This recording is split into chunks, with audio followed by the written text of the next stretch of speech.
आज मेरे पास मेरे गांव से हसीबुल भाई आए थे एक बहुत ही संगीन मामला को लेके। हुआ यूँ कि आज से ऑलमोस्ट 10-12 साल पहले इनकी बेटी की शादी थी और उन्हें पैसे की बहुत सख्त ज़रूरत थी। बेटी की शादी, एक गरीब बाप 50,000 रुपये की ज़रूरत, दर दर भटक रहे थे। इस बीच किसी ने बताया कि एक पड़ोस के गांव में एक कोई आदमी है जिनका नाम क्या है? साबिर, जिनका नाम साबिर है और वो लोन देने का काम करते हैं, फिर आप बाद में उसको वापस कर दीजिए। तो ये साबिर साहब के पास गए, सहरिया के शायद रहने वाले हैं वो, सहरिया जी। तो उन्होंने कहा कि मेरी बेटी की शादी है और मुझे 50,000 रुपये लोन चाहिए। साबिर साहब ने इनसे कुछ डॉक्यूमेंट्स लेकर के, वोटर आईडी कार्ड वगैरह ले करके कुछ दिनों में, कितना दिन लगा था? 15 दिन, 20 दिन, महीना दिन? हाँ, महीना दिन के अंदर उनको 50,000 रुपये Central Bank of India Sisawadi branch के सामने इनके हाथ में दिया और इनको बताया कि 60,000 रुपये का लोन हुआ है, हम आपको 50,000 रुपये दे रहे हैं, ये जो 10,000 रुपये है ये ब्रांच मैनेजर साहब लेंगे। तो उस दिन इनको पता लगा कि ये लोन जो है बैंक से है, साबिर साहब से नहीं है। फिर सेम डे में इनको ब्रांच मैनेजर और साबिर साहब ने कहा कि इनको, साबिर को हर महीने आपको 3,000 रुपये देना है। 3,000 रुपये? 3,000 रुपये देना है। तो इन्होंने हर महीने साबिर साहब को 3,000 रुपये लगातार 2 साल तक दिया। 2 साल तक मतलब 24 महीने। 24 महीने में लगभग 72,000 रुपये साबिर साहब को इन्होंने वापस किया। 50,000 रुपये लिया था, 72,000 रुपये वापस किया। 10,000 रुपये वो लोग उस वक्त ले चुका था। और फिर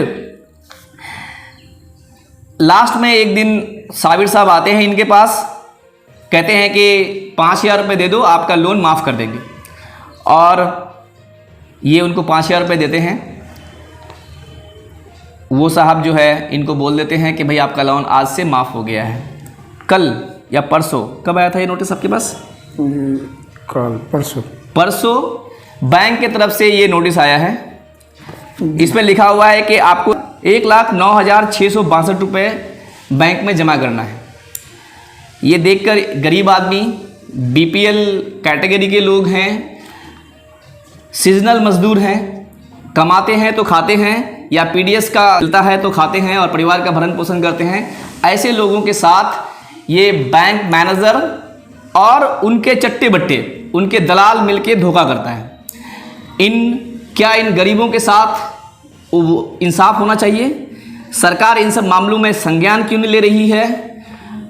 ये मामला सिर्फ और सिर्फ हसीबुल भाई का नहीं है और ना कि सिर्फ सेंट्रल बैंक ऑफ इंडिया का है। ये मामला हसीबुल भाई जैसे हजारों लोग जो इस सीमांचल में रहते हैं, जो गरीब हैं, जिनके पास खाने के लिए पैसे नहीं हैं, जो मजदूर हैं, जिनको अपनी बच्चियों की, अपने बेटों की शादी या कोई ज़रूरियात में पैसे की ज़रूरत होती है, इन सब लोगों को ये दलाल लोग और ब्रांच मैनेजर मिल के लूटते हैं और बाद में इस तरह के समन भेजते हैं। इनको पता नहीं चलता है कि ये पैसे हकीकत में बैंक से लोन है, हकीकत में इस पैसे को बैंक में मुझे लौटाना चाहिए या फिर जिस आदमी ने दिलाया है उस आदमी को वापस करना चाहिए। इनको सही से इस चीज़ का कोई इल्म नहीं है, क्योंकि ये पढ़े लिखे नहीं होते हैं, इनके पास कोई नॉलेज नहीं होती है। जो आदमी 50,000 रुपये के लिए दर दर ठोकर खाए और बैंक का चक्कर लगाए, आप समझ जाइए कि उस आदमी की माली हालात क्या होगी। घर में रहने के लिए घर है आपके पास? है। किस तरह का है? मिट्टी का घर। मिट्टी का घर है, रहने के लिए मिट्टी का घर है और आश्रित पीडीएस के अनाजों पे है या फिर सीजनल मजदूरी करके अपने परिवार का भरण पोषण करते हैं। मैं अमौर बैसा ही नहीं बल्कि पूरे सीमांचल के हर एक लीडरान से रिक्वेस्ट करूंगा कि इन सब मामलों में संज्ञान लें। ऐसे फ्रॉड लोग जो बैंक मैनेजर के साथ मिलकर धोखाधड़ी करते हैं, उनके खिलाफ एक्शन लें और ऐसे सभी लोग जिनको ये समन आया है, मैं सबसे रिक्वेस्ट करूंगा कि आप लोग एक ग्रुप बनाएं, एक यूनियन बनाएं और सब कोई अपना ये समन इकट्ठा करें। एक जब आपकी ग्रुप हो जाएगी, एक जब आपकी यूनिटी हो जाएगी, मैं आपसे वादा करता हूं कि आपका केस मैं पूर्णिया कोर्ट और हाई कोर्ट तक लेके जाऊंगा। ये जितने धोखेदार लोग हैं जो आपको धोखा दिया है, ब्रांच मैनेजर से लेके वो दलाल, जो भी दलाल आपका काम किया है उस दलाल तक, हर किसी को कोर्ट में घसीटूंगा और इंशाअल्लाह आपको इंसाफ मिलेगा। अभी तक जुडिशरी पे हमारा विश्वास कायम है। देश संविधान से चलता है। आप ऑलरेडी पैसा वापस कर दिए हैं, आप पढ़े लिखे नहीं हैं, आपके साथ धोखाधड़ी हो रहा है। जो दलाल है वो रातों रात उसकी चांदी हो रही है। जो दलाल है उनका चेक किया जाए कि उनके पास जो इतने पैसे आए वो कहां से आए, किस सिस्टम से आए। एक बेचारा जो दिन रात मेहनत करता है, इनके पास खाने तक के लिए सामान नहीं है, खाने तक के लिए अनाज नहीं है, और वो जो दलाल है वो बिल्डिंग्स पे बिल्डिंग्स ठोक करके, अच्छी खासी जमीनें खरीद करके आज ऐश मौज काट रहे हैं। सरकार को चाहिए कि ऐसे लोगों के खिलाफ संज्ञान ले, पता करे, पता लगाए कि उनके पास किस स्रोत से इतने पैसे आए कि उन्होंने इतनी सारी प्रॉपर्टीज, इतने सारे बिल्डिंग्स बनाए।